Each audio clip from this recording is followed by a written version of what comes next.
Je pars avec celui qui m'aime vraiment. Ma femme a laissé ce mot le soir de Noël, puis elle a utilisé mon argent pour s'enfuir avec son amant. Elle ignorait qu'elle venait de déclencher une clause qui allait tout lui coûter, et me rendre intouchable à ses yeux pour toujours. Je suis descendu, et j'ai trouvé un silence si assourdissant qu'il semblait planifié.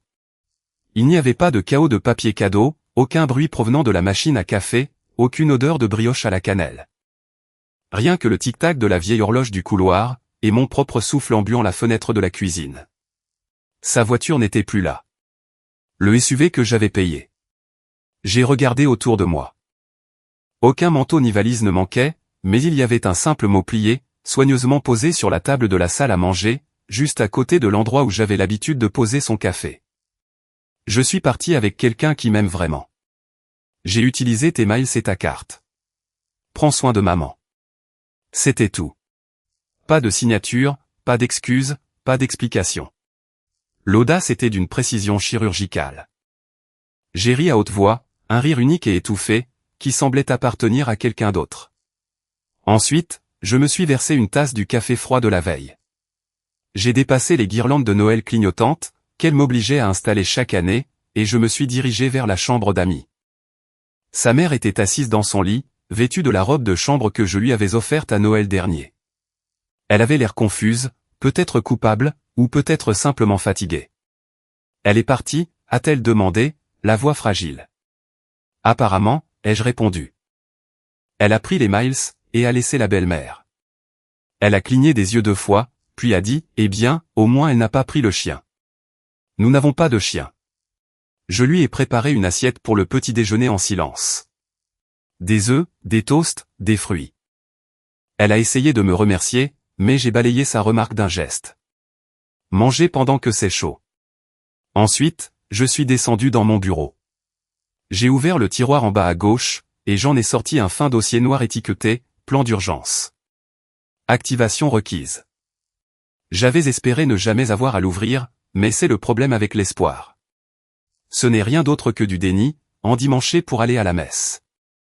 À l'intérieur se trouvaient des documents, que j'avais discrètement rassemblés au cours des 9 derniers mois. Des captures d'écran, des virements bancaires, des publications LinkedIn, des talons de billets d'avion, et des feuilles de calcul. On ne vit pas avec quelqu'un pendant plus d'une décennie, sans finir par remarquer que le Bluetooth de sa voiture se connecte au téléphone d'un autre avant le vôtre. Ou quand elle a soudainement peur de prendre l'avion après des années de voyage spontané, à moins que ce ne soit avec un certain Ryan, dont elle semblait toujours oublier le nom de famille. Oh, et elle aurait vraiment dû vérifier les droits d'administration du site de réservation de voyage, celui qu'elle utilisait avec mes points. Ou peut-être, éviter de s'y connecter depuis notre iPad partagé. J'ai regardé l'intégralité de son escapade surprise se dérouler, comme un diaporama de vacances en temps réel. Un complexe 5 étoiles aux Bahamas. Une chambre avec piscine privée.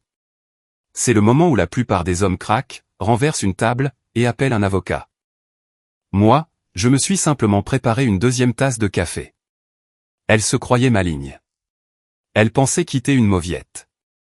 Un homme qui avait passé des années à travailler, à subvenir à ses besoins, à être loyal, et à être ennuyeux. Mais voici le secret, les hommes ennuyeux construisent des arsenaux silencieux. Nous ne crions pas. Nous ne donnons pas de coups de poing. Nous classons, nous documentons, et nous faisons notarier. Vous savez, puisque j'en suis là, et puisque plus de 90% des personnes qui écoutent des histoires comme la mienne ne s'abonnent jamais, rendez-moi service, cliquez sur ce bouton de suivi. Cela ne vous coûte rien, et cela motive l'équipe derrière ces récits à creuser plus loin, à écrire avec plus de tranchant.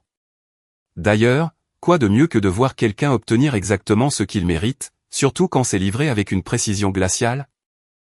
De retour à l'étage, j'ai entendu sa mère traîner les pieds jusqu'à la salle de bain, et ouvrir le robinet. Pendant ce temps, j'ai ouvert ma boîte mail, et j'ai programmé l'envoi d'un message dans exactement 5 heures. Il atterrirait dans la boîte de réception du service de conformité de l'entreprise, celle que son vrai homme aidait à diriger. L'objet, concernant l'employé Ryan et d'éventuelles violations de la politique de remboursement des frais de déplacement. Juste un petit cadeau de Noël. Sous le dossier se trouvait un dernier élément, une clé USB étiquetée « Addendum au contrat de mariage ». Elle l'avait signé il y a 5 ans, pendant ce qu'elle appelait sa phase paranoïaque, après qu'un de ses collègues eût divorcé en perdant la moitié de ses crypto-monnaies. Je me souviens qu'elle avait dit, tu ne me ferais jamais ça, mais sinon quand même quelque chose, juste au cas où. Elle l'avait oublié. Pas moi. Je l'avais crypté, imprimé, fait notarier, et déposé chez mon avocat. L'une des clauses était particulièrement spécifique. Elle stipulait l'annulation de toute réclamation sur les biens matrimoniaux, en cas de malversation financière délibérée, ou de conduite extraconjugale entraînant une atteinte à la réputation. Tout ce que j'avais à faire, c'était de prouver l'une ou l'autre de ses fautes. Elle venait de me livrer les deux sur un plateau. Attention, je ne suis pas un homme cruel. Je n'ai pas changé les serrures. Je n'ai pas résilié sa ligne téléphonique. Je n'ai même pas encore vidé les comptes en banque. Mais j'ai dressé une liste, et j'ai pour habitude de terminer ce que je commence. À midi, elle avait déjà publié 4 photos. Que des palmiers, du sable blanc, et des couchers de soleil avec des filtres. Le genre de bonheur artificiel, soigneusement mis en scène, qui hurle « Regardez comme je suis libre ». L'une d'elles la montrait dans un maillot de bain que je lui avais acheté, tenant un cocktail fluo, qui coûtait probablement plus cher que mes courses hebdomadaires. Ryan, ce fameux Ryan du service marketing, avait son bras autour de sa taille, comme s'il possédait l'air qu'elle respirait. Il lui embrassait la joue sur la photo suivante, avec la légende « Miracle de Noël ». Enfin avec quelqu'un qui me comprend. Une autre publication disait simplement « Le véritable amour, de nouveau départ, plus de mensonges ». Plus de mensonges, chérie. Tu as construit un foyer sur des mensonges, et ensuite, tu t'es enfui avec ce foutu toit. Je n'ai pas commenté, je n'ai même pas bronché. J'ai fait un clic droit sur la publication, j'ai téléchargé les images, puis j'ai ouvert un onglet que je n'avais pas consulté depuis longtemps. Celui de Vente Garçon Investigation. C'était la même agence que j'avais utilisée, lorsqu'un ancien associé avait tenté de détourner des fonds lors d'un accord de licence. Rapide, discret et minutieux. Exactement mon genre de personne. J'ai joint les images à un message intitulé Demande de surveillance urgente, accompagné de la note suivante, cible, ma femme, accompagné par Ryan, nom de famille omis. Lieu, complexe Béazul, île Turquie-Caïque. Veuillez confirmer toute conduite romantique, à des fins de documentation. Je surveille déjà les anomalies financières et de voyage. Des enregistrements horodatés seront nécessaires si possible. J'ai cliqué sur Envoyer. En attendant, j'ai ouvert le dossier juridique partagé sur mon bureau. Il contenait 3 sous-dossiers, contrat de mariage, fiducie, et plan d'urgence. J'ai cliqué sur le dossier du contrat, et j'ai mis en ligne le document qu'elle n'avait jamais pris la peine de lire. L'annexe C. Je me souviens du jour où elle l'a parcouru en diagonale, assise en face de moi à l'îlot central de la cuisine, pressée et en retard pour un brunch stratégique. Elle l'avait signé avec l'énergie distraite de quelqu'un qui clique sur « Accepter tous les cookies » en visitant un site web. J'avais même plaisanté, tu devrais peut-être lire ça. Elle avait levé les yeux au ciel en répondant « Quoi ? Tu crois que je vais m'enfuir et te ruiner ou quelque chose comme ça ?» Amusant, presque divinatoire. L'annexe ne comportait qu'un seul paragraphe, enfoui au milieu du jargon juridique standard. Il précisait que toute infidélité, ou tromperie financière délibérée, déclencherait une clause de dissolution immédiate, rendant le mariage financièrement caduc à partir du moment exact où l'acte était commis, et non au moment de sa découverte. Ce qui signifiait que chaque dollar dépensé avec lui sur cette île, que ce soit avec mes points, avec notre compte joint, ou avec son fonds de voyage secret, serait légalement qualifié de vol de sa part. Plus tard dans la journée, elle a publié une autre photo, des peignoirs blancs assortis, et un service d'étage sur la terrasse. La montre de Ryan, clairement visible, reposait sur la table de chevet. La légende, quand l'univers s'aligne, emoji cœur rouge. J'aurais plutôt dit, quand les fils d'actualité s'alignent. Ses abonnés adoraient ça. Des emojis cœur, des commentaires disant « Bravo, ma reine ». L'une de ses amies a écrit « Tellement heureuse que tu t'es enfin choisie ». Oh, elle l'avait fait, ça c'est sûr. Elle avait choisi son ego. Elle avait choisi de diffuser sa trahison, comme si elle était l'héroïne incomprise dans le montage final d'un film. Et je l'ai laissé faire, car plus elle faisait de bruit, plus elle confirmait la chronologie de la clause. Chaque publication était un petit caillou blanc, traçant le chemin de sa propre incrimination. Je me suis préparé à déjeuner. Un croque-monsieur. Son préféré, ironiquement. J'ai mangé en silence, tout en lisant le rapport mis à jour de mes alertes de surveillance financière. Elle avait retiré 4200 $ au cours des 72 dernières heures. La moitié était allée au complexe hôtelier. L'autre moitié, des soins au spa, des achats dans des boutiques de créateurs, et une coque de téléphone incrustée de diamants. Très pratique. J'ai surligné chaque dépense en rouge sur le tableau. Il y avait quelque chose de presque relaxant là-dedans, comme marquer le temps qui passe. En fin d'après-midi, mon détective privé a répondu. Ils étaient déjà en route pour l'île. 2 agents, des appareils photo, et des drones. Il m'a assuré qu'ils auraient des images en haute résolution dans les 48 heures.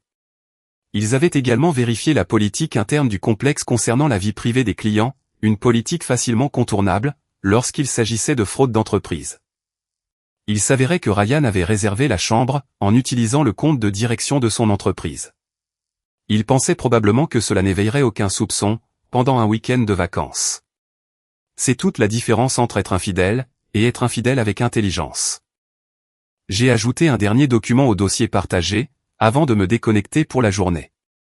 Une courte déclaration sous serment de mon conseiller financier, datant d'1 mois, qui signalait un schéma de dépenses inhabituel sur nos comptes joints. Ma demande pour ce document avait été présentée comme un examen de routine des biens matrimoniaux, au cas où elle tenterait un jour d'utiliser la tactique de la terre brûlée. Autre ironie de l'histoire, c'est elle-même qui avait allumé l'allumette. Alors que le ciel s'assombrissait à l'extérieur, j'ai entendu sa mère tousser dans le couloir.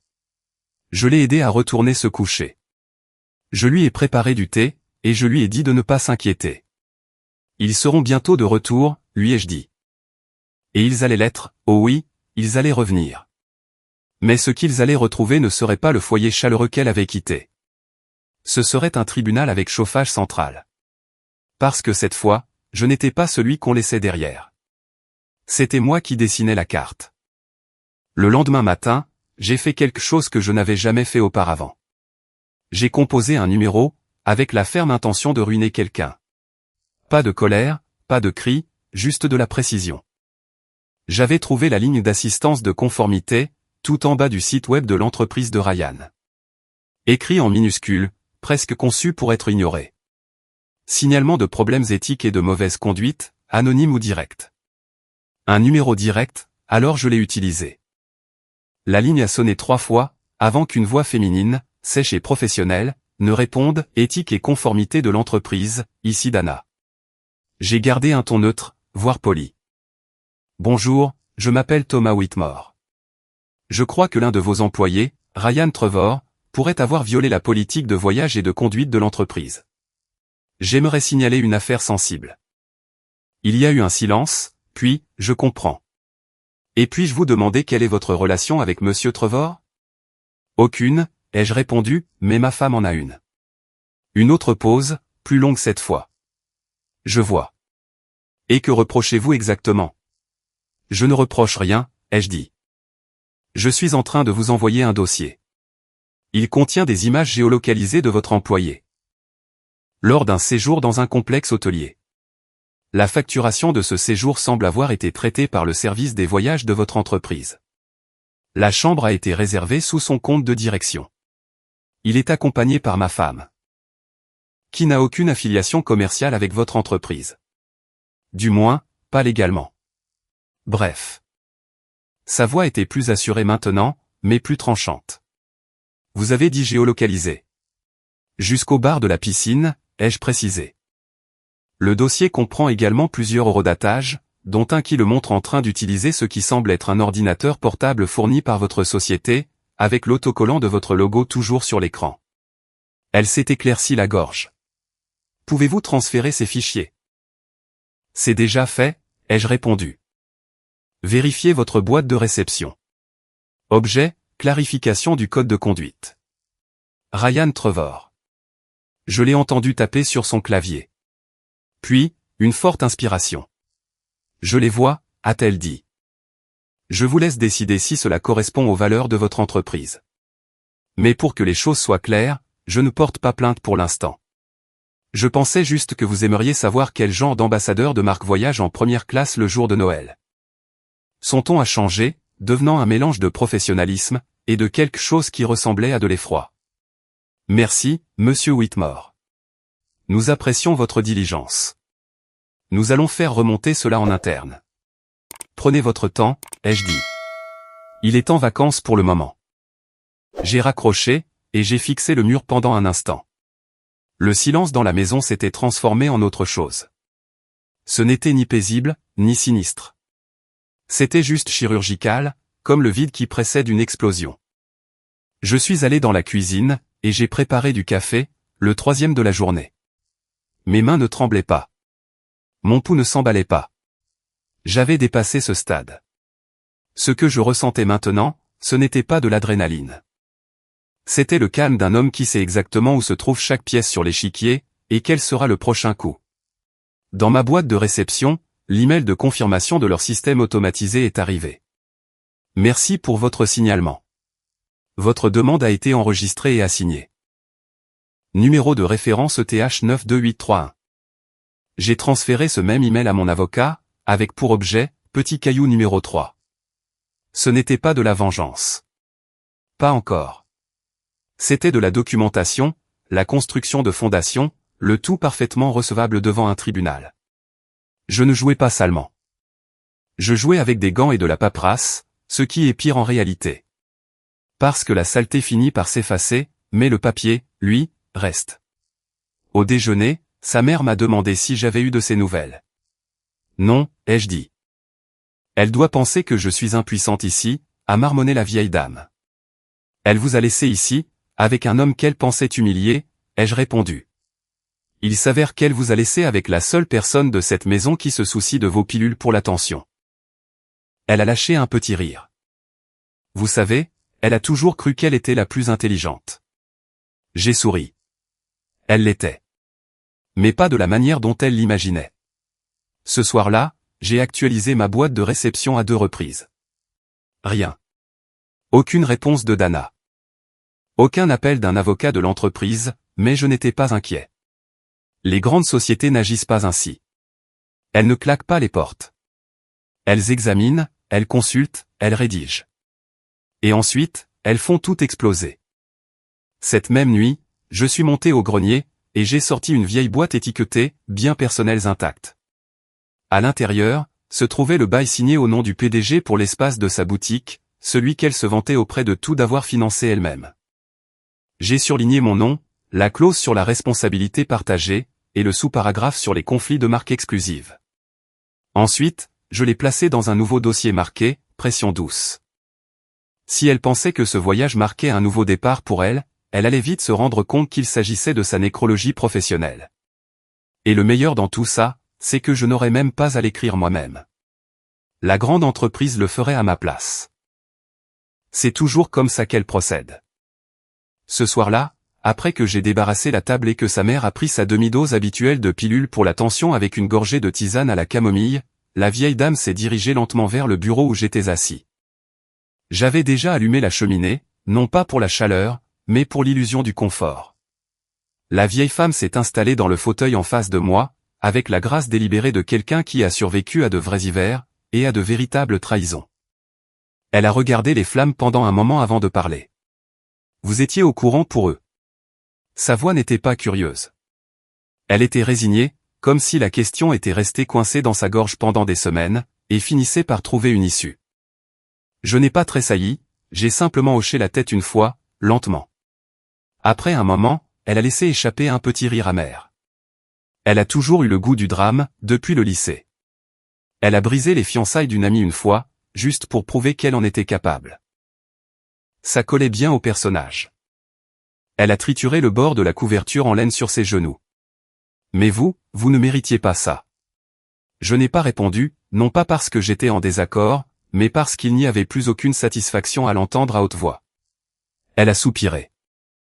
J'ai essayé de lui parler de la façon dont elle vous traitait. Je lui ai dit, cet homme te nourrit.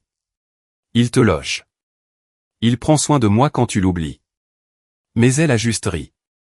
Elle a dit que j'étais sentimental. Vous n'avez pas tort, ai-je dit doucement. Les sentiments coûtent cher.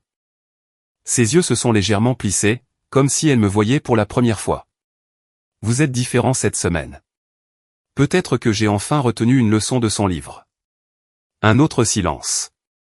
Puis, elle a plongé la main dans la poche de son gilet, et en a sorti quelque chose de surprenant. Un petit carnet corné, le genre qu'on trouve au rayon des bonnes affaires dans une supérette. Elle me l'a tendu comme s'il pesait très lourd. Je ne fouillais pas. Je cherchais juste un timbre. J'ai trouvé ça dans son bureau. Je crois qu'elle pensait que je ne comprendrais pas ce que cela signifiait. Je l'ai ouvert. À l'intérieur, une liste manuscrite, avec des dates, des montants, et des étiquettes vagues. Transfert privé, compte de versement, 2500 $. Bonus T3 détourné, 1800 $. Vol de mars, utiliser les miles conjoints, remboursé plus tard. Ce qu'elle n'a jamais fait. Solde du fonds de voyage, 7420 $. Soigné. Détaillé. Calculé. Une petite partie de moi, celle qui avait passé des années à hocher poliment la tête pendant qu'elle se plaignait de ses clients autour d'un verre de vin, voulait faire semblant que cet argent était destiné à autre chose.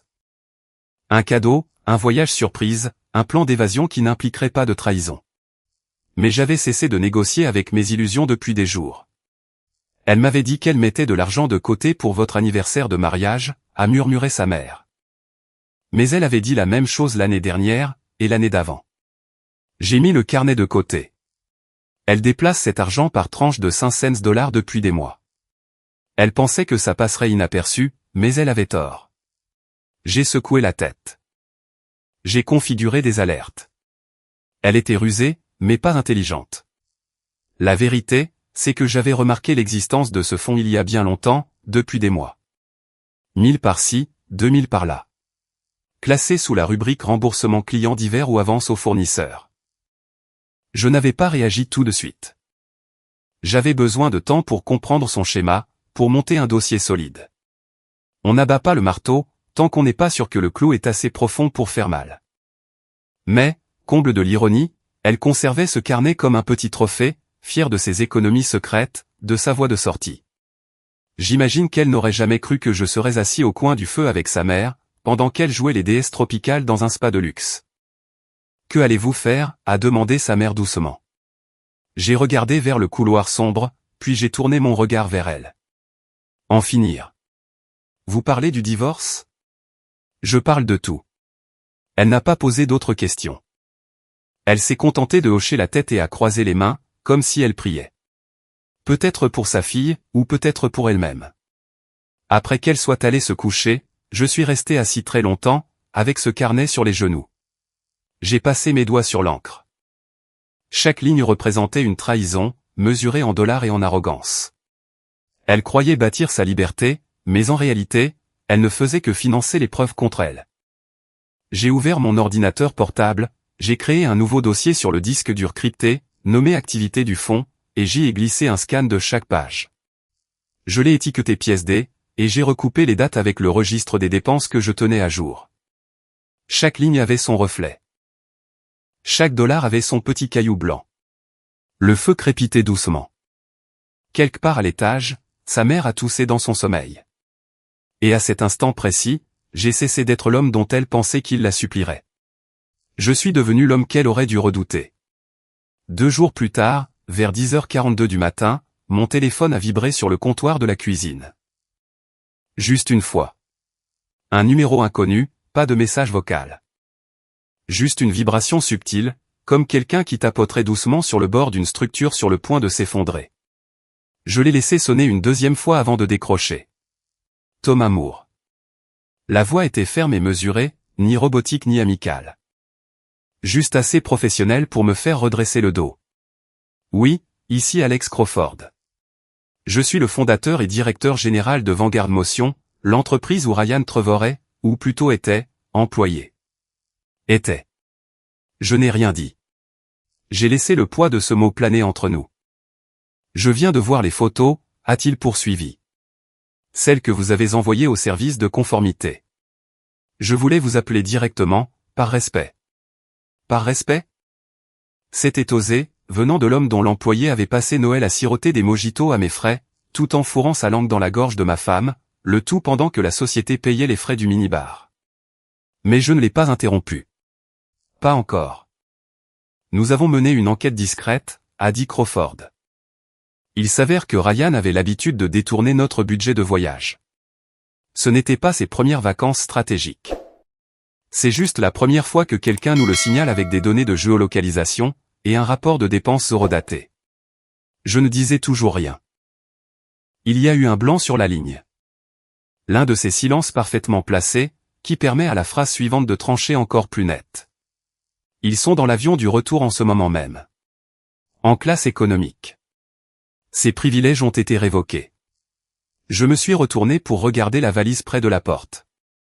La sienne, celle que j'avais fini de préparer après qu'elle l'eût laissée à moitié vide, remplie de vêtements qu'elle n'avait pas pris la peine d'emporter.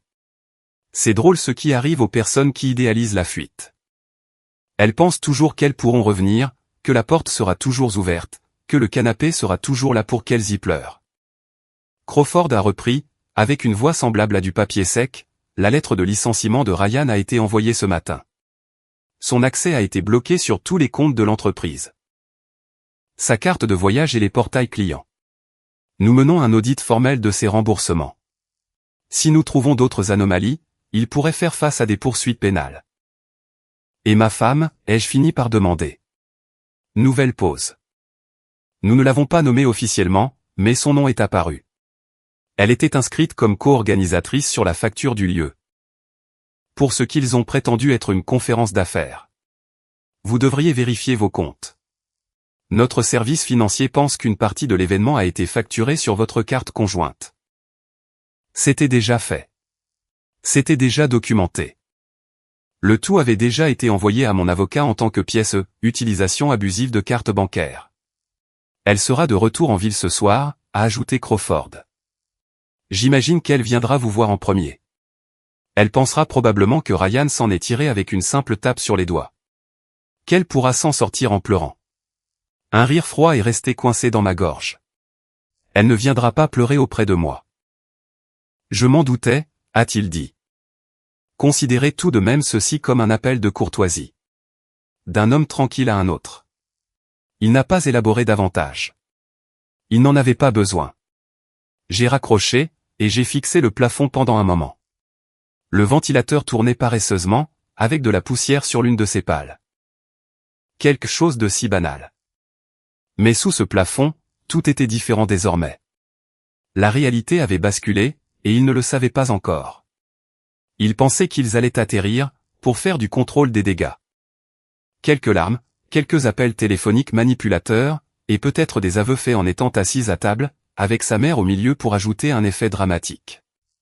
Mais ce n'était pas l'arc narratif d'une réconciliation. C'était le point médian, la partie de l'histoire où le protagoniste, c'est-à-dire moi, arrête d'attendre que justice soit faite, et commence à resserrer les boulons lui-même. Je suis allé dans le salon, et j'ai ouvert le petit tiroir sous la télévision. À l'intérieur, se trouvait une boîte étiquetée protocole de retour. J'ai sorti l'enveloppe portant la mention notification finale, pour ses yeux uniquement, et je l'ai déposée au centre de la table basse. Elle contenait une version imprimée de l'addendum du contrat de mariage, le carnet de fonds secrètement photocopié et surligné, ainsi qu'une image tirée de la vidéo du drone du complexe. Cette dernière la montrait, tenant la main de Ryan près de la piscine, avec l'horodatage bien visible dans le coin. Il y avait aussi un résumé des dépenses de sa carte conjointe des 2 derniers mois, et un simple post-it, tu t'es envolé à mes frais. Maintenant, atterri sur rien. Je l'ai scellé. Je n'avais pas besoin de crier. Je n'avais pas besoin d'exploser de rage. La grande entreprise avait déjà fait le sale boulot à ma place. Les murs se refermaient de l'extérieur. Je devais simplement m'assurer que la porte resterait verrouillée. Le jour prévu de leur atterrissage, j'ai retrouvé mon avocat à son bureau, juste après le lever du soleil. C'est le genre d'homme qui ne pose pas trop de questions, qui se contente de cocher des cases, et qui vous sert un scotch ayant l'odeur des vieilles fortunes, et de l'ambiguïté morale. Je lui ai tendu une clé USB, ainsi qu'une épaisse chemise cartonnée. Tout ce dont nous avons discuté, ai-je dit. Il a levé un sourcil. Vous êtes sûr de vouloir rendre ça irrévocable? J'ai hoché la tête. Elle a fait le premier pas. Je ne fais que terminer la phrase. En moins d'1 heure, nous avions déposé les documents. Tous les comptes joints gelés. Pas fermés, juste hermétiquement verrouillés. Toute tentative de transfert de fonds déclencherait une alerte automatique, à la fois pour moi, et pour le service des fraudes de la banque. Je ne voulais pas vider les comptes d'un seul coup. Ça aurait été trop évident, trop satisfaisant. Au lieu de cela, j'ai laissé juste assez d'argent sur chacun d'eux, pour qu'elle pense que rien n'avait changé, jusqu'à ce que sa carte soit refusée au beau milieu d'une commande de café latte. Ensuite, la fiducie. Il m'a aidé à transférer la maison, la retirant de nos deux noms, pour la placer dans une fiducie entre vifs, contrôlée exclusivement par moi. La pension de retraite, également. Tout a été verrouillé sous une clause qu'elle n'avait jamais lue, et qu'elle ne pouvait contester sans une renonciation signée, un document qu'elle n'obtiendrait plus jamais de moi. J'ai fait tamponner le tout par mon avocat juste sous mes yeux, l'encre nette et sèche, comme sur un certificat de décès. En rentrant chez moi, je me suis arrêté à la quincaillerie, et j'ai acheté un nouveau système central pour serrure intelligente. Je l'ai installé moi-même. Son téléphone mis sur liste noire, son ordinateur portable déconnecté, sa tablette débranchée à distance. Chaque trace numérique de son accès a été effacée, plus proprement encore que ses selfies de vacances. À midi, j'avais la maison pour moi tout seul, numériquement, légalement et physiquement. Et puis j'ai fait le ménage. Non par rancune ou par rituel, mais parce que je ne voulais lui laisser aucune excuse sur laquelle s'appuyer. J'ai passé l'aspirateur dans le couloir, j'ai replié les draps, et j'ai même dépoussiéré les plaintes. Quand elle essaierait de rentrer, et je savais qu'elle le ferait, je voulais que tout soit exactement comme elle l'avait laissé, à l'exception d'un seul détail.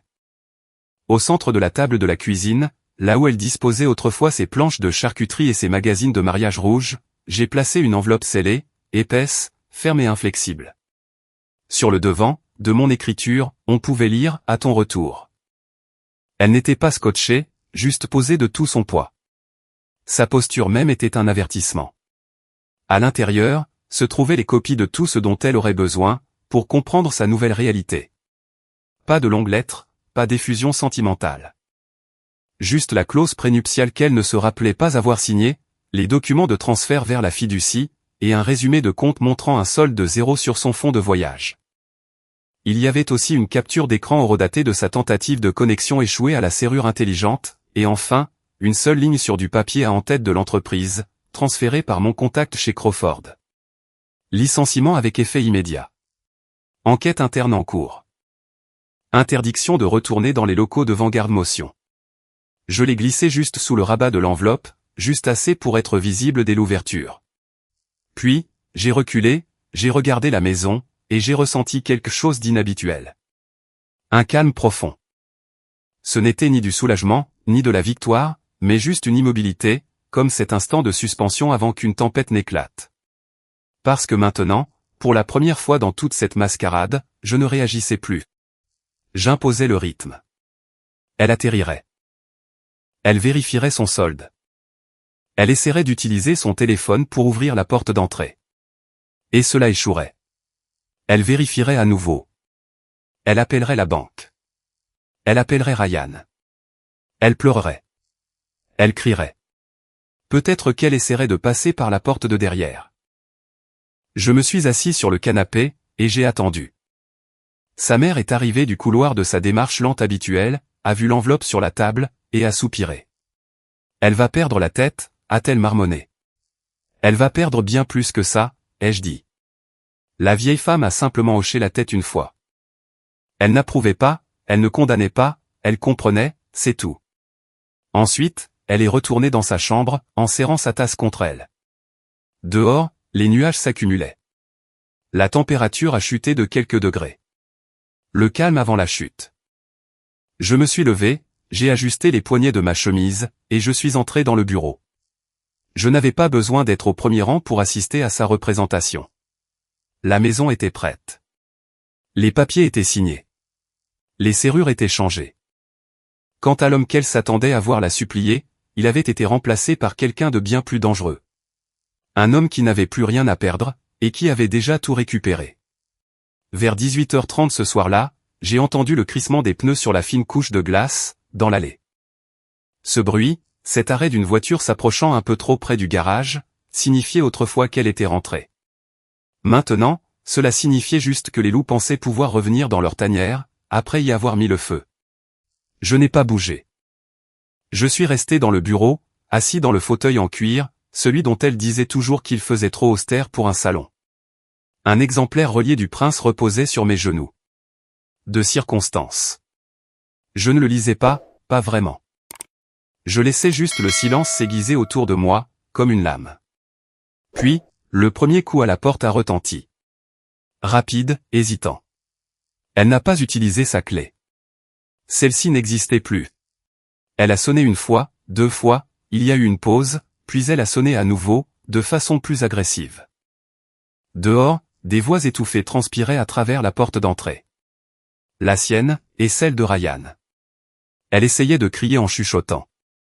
C'était un ton que je connaissais bien, désespéré, mais toujours convaincu de pouvoir manipuler l'issue de la situation, à condition d'utiliser la bonne intonation. Peut-être qu'il n'est pas, je l'ai entendu marmonner. Il n'est pas là. Sa voiture est dans le garage.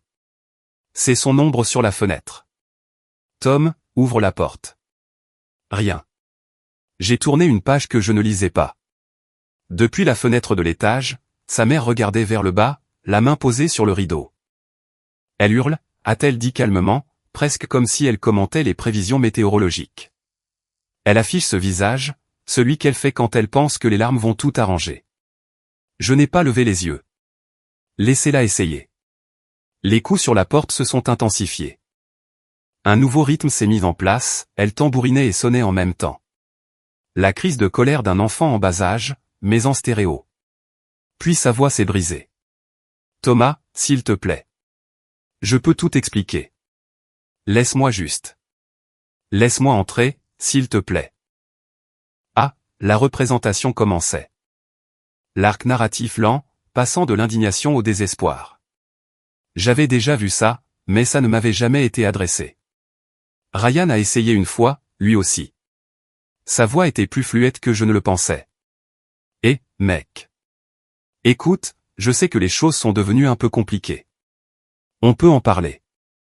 Je me suis levé, j'ai marché silencieusement jusqu'au hall latéral, et je les ai observés depuis l'étroite fenêtre, entre les rideaux. Elle portait un legging et un sweat à capuche trop grand, probablement le sien. Son mascara coulait, ses cheveux étaient tirés en arrière. C'était comme si elle n'avait pas prévu de faire bonne impression, mais juste de ramper pour retrouver le confort de ce qui lui était familier.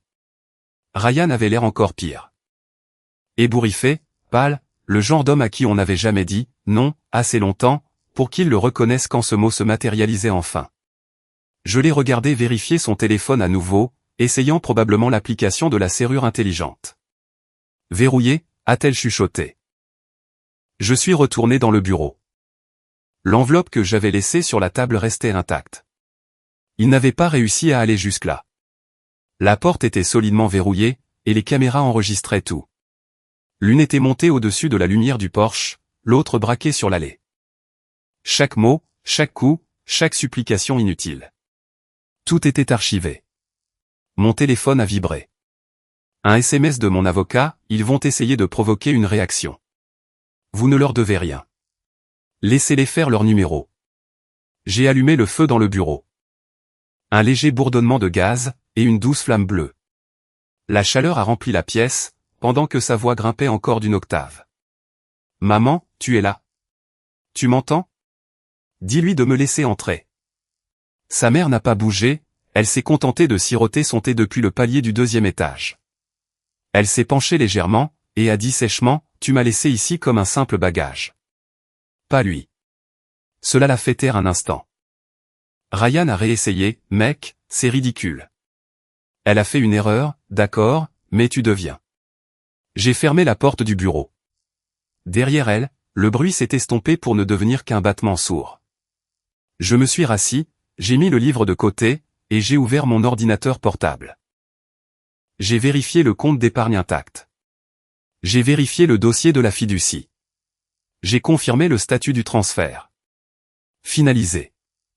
J'ai passé en revue le rapport de conformité du cabinet de Crawford. Enquête interne officiellement lancée. Tout avançait sans que je n'aie à lever le petit doigt. À l'extérieur, les cris ont repris. À l'intérieur, la paix. Elle avait toujours cru que c'était le drame qui l'emportait. Que si elle pleurait assez fort, manipulait assez habilement, et faisait du chantage assez profondément, elle obtiendrait ce qu'elle voulait. Mais la porte restait verrouillée.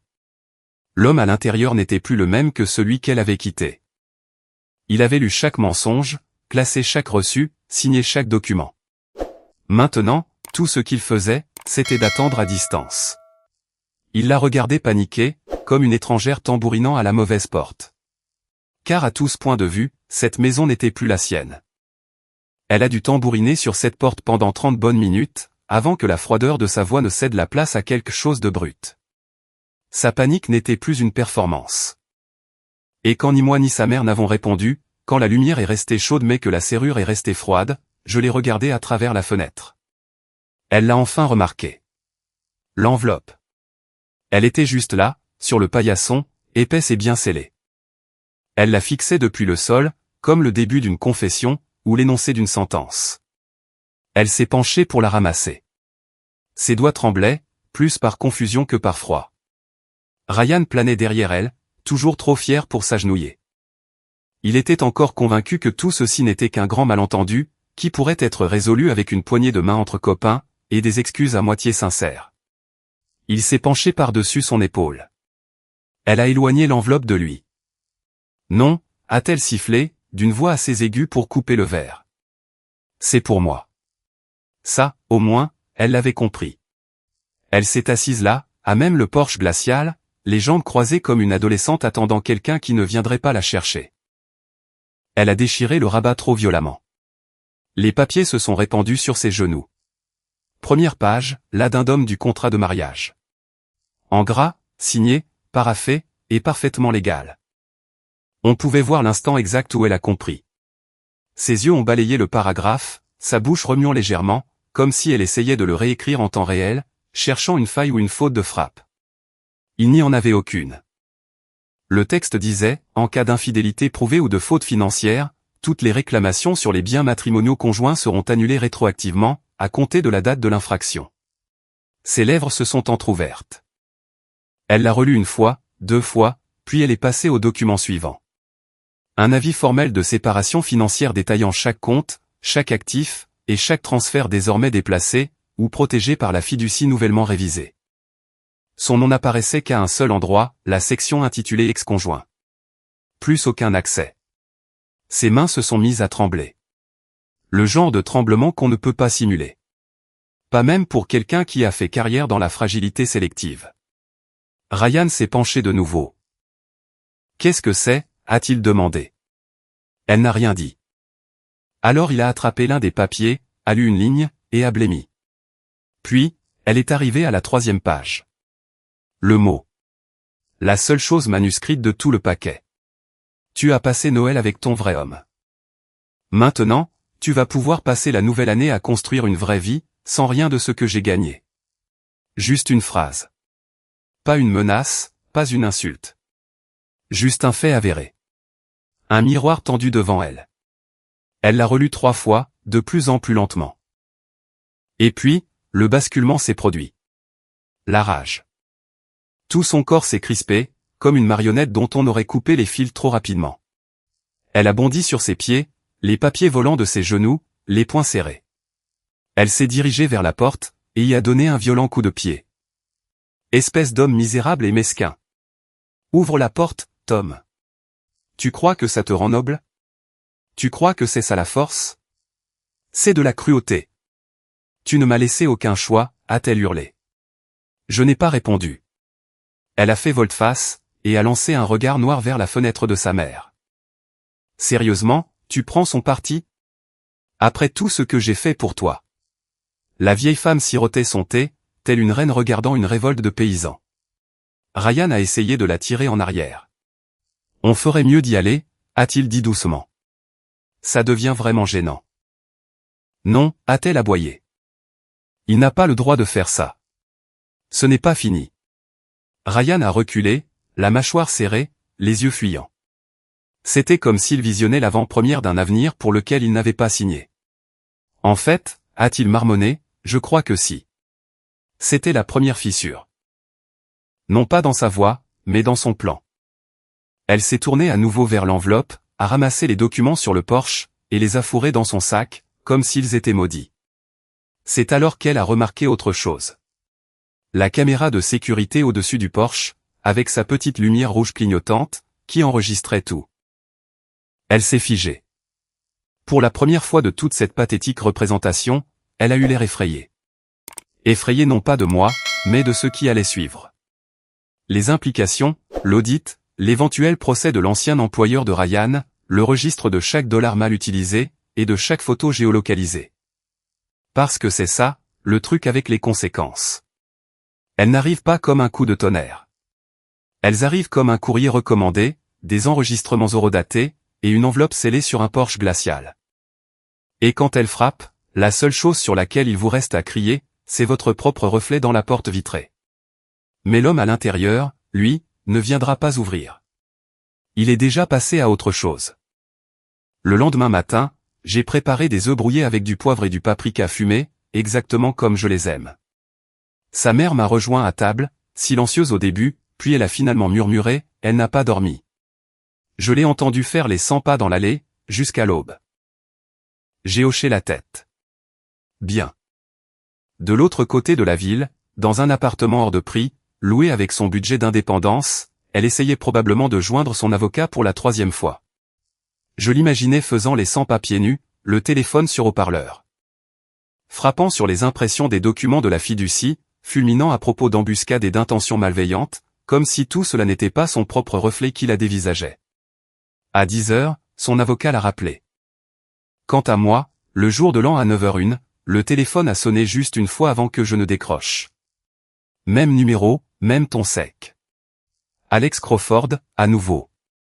Je me suis dit que je vous devais une dernière mise à jour, a-t-il dit, pour boucler la boucle. J'étais assis près de la fenêtre, une tasse de café à la main, regardant la neige tomber doucement sur les parterres du jardin. Elle avait un jour insisté pour que nous les redessinions, afin de leur donner un aspect plus soigné. Maintenant, ils étaient recouverts d'une couverture de silence. Allez-y, ai-je dit. Elle a essayé de retourner la situation contre vous, a-t-il répondu. C'était insensé. Elle a déposé un rapport hier. Elle a prétendu que vous étiez émotionnellement violent, et qu'on l'avait poussé à signer des accords financiers sous la pression. Qu'elle ne comprenait pas, et qu'elle avait été manipulée. J'ai attendu. Nous avons enquêté là-dessus. Les images de vidéosurveillance, la trace écrite, les finances, et, eh bien. Un petit rire sans humour. Vous êtes propre, trop propre. Vous avez tout documenté, les chronologies, les approbations, les comptes. Elle n'a pas été piégée. Elle n'a tout simplement jamais lu les petits caractères. Il a fait une pause. Elle n'a nulle part où fuir, a-t-il ajouté. Nos avocats ont enregistré ses déclarations, et elle contredit sa propre chronologie. Ryan a confirmé votre version des faits. Il s'est retourné contre elle. Dans les 20 minutes qui ont suivi l'intervention de notre équipe juridique. Il a dit que c'était elle qui l'avait convaincu d'utiliser la carte de l'entreprise. Il l'a blâmé pour tout. Je n'ai rien dit. J'ai simplement écouté le bruit des feux d'artifice lointains, qui éclataient quelque part dans le quartier. Le genre de bruit qui semble prématuré. Comme des gens célébrant une nouvelle année, sans se rendre compte à quel point ils l'ont peu mérité. Elle pourrait tenter une dernière visite, a dit Crawford. Je vous suggère de vous y préparer. Nous ne portons pas encore plainte, mais nous gelons sa capacité à travailler avec l'une de nos filiales, ou l'un de nos clients. Un autre temps de silence. La vérité, monsieur Whitmore, c'est que vous avez joué ça plus proprement que la plupart de nos propres conseillers internes. Respect. J'ai mis fin à l'appel avec un seul mot, compris. Ensuite, je me suis levé, je me suis dirigé vers le buffet, et j'ai ouvert l'application de la serrure intelligente sur mon téléphone. Son profil affichait toujours un accès limité, un paramètre que j'avais laissé activer exactement pour ce moment, afin de voir si elle tenterait une autre entrée. Elle l'avait fait, à 2 reprises tôt ce matin-là. Toutes 2 refusées. J'ai cliqué sur l'icône, et j'ai supprimé son accès de manière permanente. Fini les notifications, fini les avertissements, fini les seuils franchis. Elle était dehors. J'ai complètement éteint le téléphone, coupé l'alimentation, et je l'ai laissé face contre table. Au loin, une autre série de feux d'artifice a éclaté. Plus gros, plus brillant. Le genre qui est censé signifier l'espoir, le renouveau, et un commencement. J'ai marché lentement à travers la maison. Les lames du parquet grinçaient, comme si elles exhalaient, après des semaines passées à retenir leur souffle. Je suis passé devant le porte-manteau, là où elle accrochait son écharpe. Devant les escaliers qu'elle dévalait autrefois en courant, hurlant des questions de dernière minute sur sa tenue. Devant le miroir du couloir, où elle s'arrêtait jadis pour appliquer une dernière couche de rouge à lèvres, avant ses réunions tardives. Rien de tout cela ne semblait hanter, désormais. Tout était simplement clair.